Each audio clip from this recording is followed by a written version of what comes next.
ధన్యుడు, పడేవానికి శ్రమ. మరొక మాట రిఫరెన్స్ ఇస్తాను, మీరు చూడండి. కొరింథీయులకు వ్రాసినటువంటి మొదటి పత్రిక 9వ అధ్యాయం 12వ వచనం. 9వ అధ్యాయం 12వ వచనం. ఈ అధికారములో పాలు కలిగిన యెడల మాకు ఎక్కువ కలదు కదా. అయితే మేము ఈ అధికారమును వినియోగించుకొనలేదు. క్రీస్తు సువార్తకు ఏ అభ్యంతరమైనను కలుగజేయుటకై అన్నిటినీ సహించుచున్నాము. మూడోదేంటి చెప్పండి? మొదటి అభ్యంతరం ఏంటి? పడనివాడు. రెండవది ఏంటి? రెండో అభ్యంతరం పడేవాడు, శ్రమ. మూడవది ఏమంటున్నాడు పౌలు గారు? అభ్యంతరము సహించుచున్నాము. ఒకవేళ ఎవరన్నా మనల్ని అభ్యంతరపరిస్తే మనం ఏం చేయాలంట? సహించాలి. సమానులెవరు ప్రభు, నీ సమాను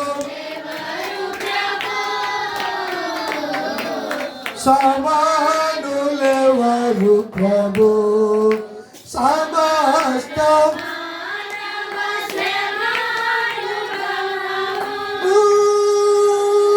సమస్త మానవ సహించి వహించి లించగలని సమానులెవరు ప్రభు, నీ సమాను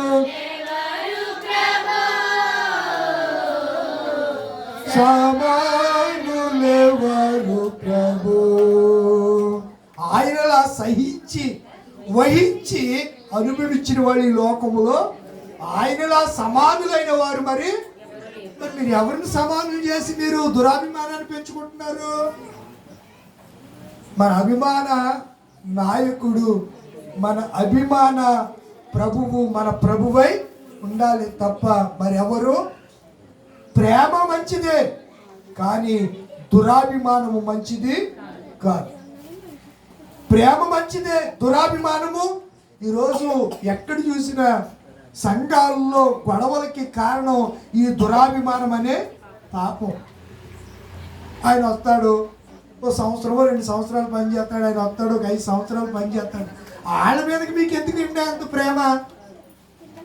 మిమ్మల్ని వాళ్ళు ఏమన్నా పోషించారా? మీకు ఏమన్నా కూడిచ్చారా, గుడ్డిచ్చారా, ఏం చేశారని మీరు వాక్యం పట్ల అభిమానం కలిగి ఉండండి, అంతేగాని దురాభిమానం కలిగి మాత్రం ఉండకుండా. అది ఏమైపోతుంది? పాపం. అభ్యంతరాన్ని శ్రమ అని చెప్పారు, దురాభిమాన పాపం. నేను చెప్పలేదు, బైబిల్ చెప్పిందండి. మీకు అర్థం అవట్లేదా వాక్యం? నిజంగా చెప్పండి, ప్రేమగా అడుగుతుందని చెప్పండి. అర్థమవుతుంది అసలు? నా ఎనర్జీ వేస్ట్ అంటారా ఏంటి? మరి అర్థం చేసుకోండి. దురాభిమానము. అందుచేత ప్రభువు ఈ దినాన్ని ఏమంటున్నాడంటే, మీరు ఎవరి పట్ల దురాభిమానము కలిగి ఉండకండి. మనము ఏదైనా కలిగి ఉంటే దేవుని అంతే కలిగి ఉండాలి. కలిగి ఉన్నది ఏది ఆయన లేకుండా కలిగి లేదు. సమస్తం మనము, మన పిల్లలు, సమస్తం కూడా దేవుని వారము. మనం పాడతాం, దేవుని వారసులం, ప్రేమ నివాసులము, జీవన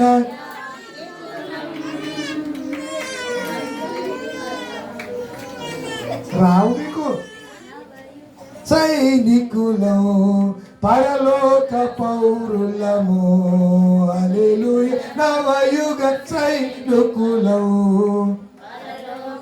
శరణం ఉంటుంది. ఆ శరణం దారుణ హింసలలో ఉందా? పాడండి.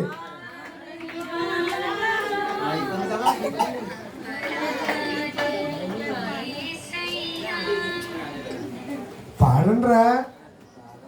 దారుణ ఇలాగేమండి, దారుణ హింసలలో దేవుని, దారుణ హింసలలో దేవుని దూతలుగా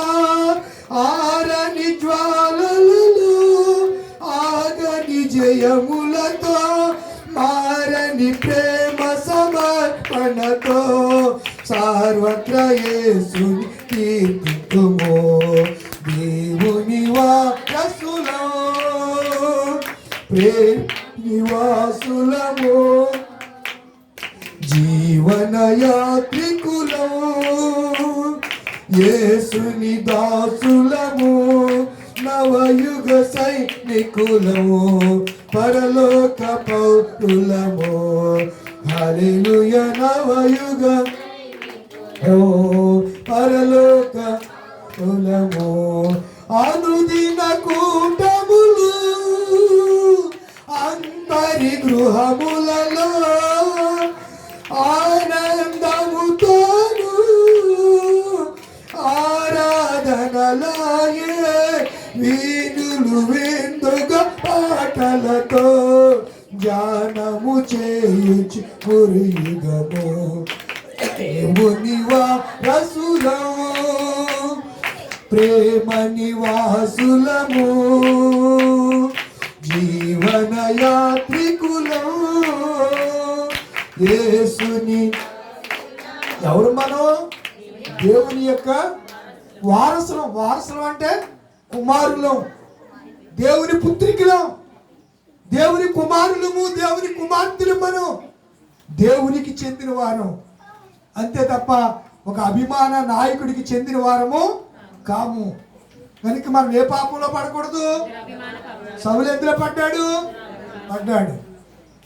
వాళ్ళు కూడా మనమందరం అక్కడే ఉండాలని దురాభిమానం పాపంలో పడితే దేవుడు వాళ్ళని ఏం చేసేసాడు? అందుకే ఓ సేవకుడు ఇక్కడ ఉంటే ఆ సేవకుడు దేవుడు అక్కడి నుంచి పంపించేస్తే వీళ్ళందరూ చల్ల చెదిరైపోతూ ఉంటారు. ఆయన లేడు కదా, నేను రాను అక్కడికి, నేను రాను. మా పాస్టర్ గారు లేడు అక్కడ. ఎవరు లేరు? మా పాస్టర్ గారు లేరు, మా అభిమాన పాస్టర్ గారు. మరి ఏంటో ఈయనకి ఆయనకున్న డీలింగ్స్ ఏంటో ఆయనకే తెలుస్తుంది, మిగతా వాళ్ళకి ఎవరికి తెలియదు. ఆయన లేడు కదా, అందుకని ప్రార్థన మానేసి ఇంట్లో ఉండేవాళ్ళు కొంతమంది ఏం చేస్తారు? అక్కడికి ఇక్కడికి వెళ్తారు. మళ్ళీ మనసు కుదిరి పడేదాకా దేవుడు మళ్ళీ నెత్తి మీద మొట్టికాయ పొడిచేదాకా మళ్ళీ ఎక్కడికి రారు? దేవుని సన్నిధికి రారు. అప్పుడు గ్యాప్ వస్తుంది వాళ్ళకి. ఎవరు? సంఘం గ్యాప్ వస్తుంది. ఏం గ్యాప్ వస్తుంది? సంఘం గ్యాప్ వచ్చి అయ్యా ఆ తప్పు ఏదో కట్టేస్తాం, అయ్యా అక్కడికి వెళ్ళి చాలా తప్పు పని చేసాం, 5,000 వేసారా మోజేస్ దగ్గరికి, సంఘ పెద్దల దగ్గరికి వచ్చి 5,000 కట్టేసి మళ్ళీ సంఘంలో ఎందుకు వచ్చింది? ఆ దురాభిమాన పాపంలో పడడం ఎందుకు? అడుసు తొక్కడం ఎందుకు? కాలు కడగడం ఎందుకు? బురద తొక్కకోకుండా ఉంటే బాగుంది కదా. తొక్కితే ఏం చేయాలి?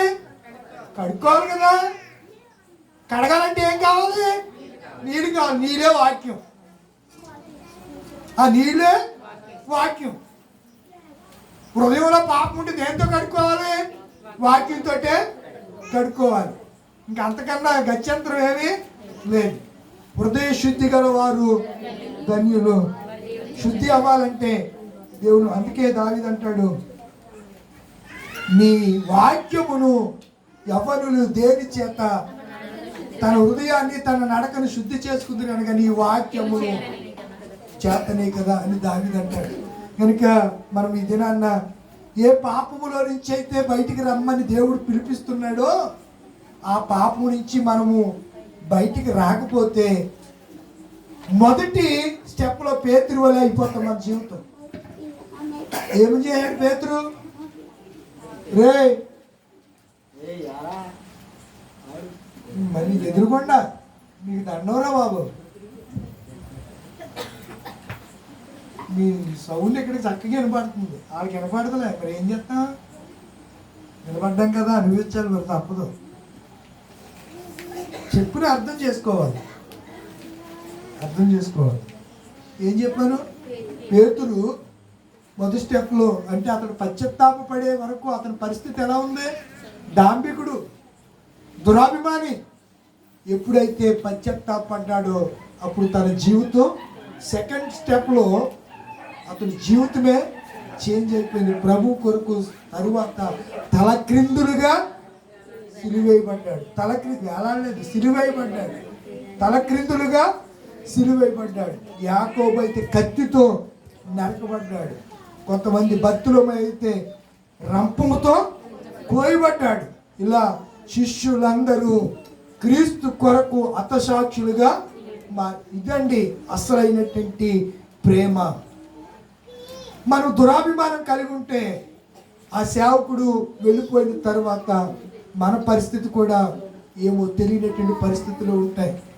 వాళ్ళందరూ కూడా ఒక చోట ఉండాలనుకున్నారు, కానీ దేవుడు ఏం చేశాడు? ఏం చేశాడు దేవుడు? తారుమారు చేసేసాడు. పాత నిబంధనలు మనం ఏం చూసాం? తారుమారు. ఒక చోట ఉండాలనుకున్న వాళ్ళందరూ, ఒక అభిమానంతో బ్రతకాలనుకున్న వాళ్ళందరినీ, దేవుడి మీద అభిమానం లేని అందరినీ దేవుడు ఏం చేశాడు? ప్రపంచ నలుమూలలకు చెదరగొట్టేశాడు. అందుకే దావీదు గారు అన్నాడు, దురాభిమాన పాపంలో పడకుండా తల ఉంచుతారా, కళ్ళు మూస్తారా? ప్రార్థన చేసుకుందాం. కరెక్ట్గా 8:29 అయింది. ప్రార్థన చేసుకుందాం. మీరున్న స్థలాల్లో, నేనున్న స్థలం ఇక్కడ ఇరుగ్గా ఉంది కదా, అందుకే లేచి నిలబడమనలేదు. నిలబడతానంటే మీ ఇష్టం, నిలబడగలిగిన వాళ్ళు నిలబడండి. చివరి ప్రార్థన చేసుకుందాం. ఈ రాత్రి పరిశుద్ధాత్ముడు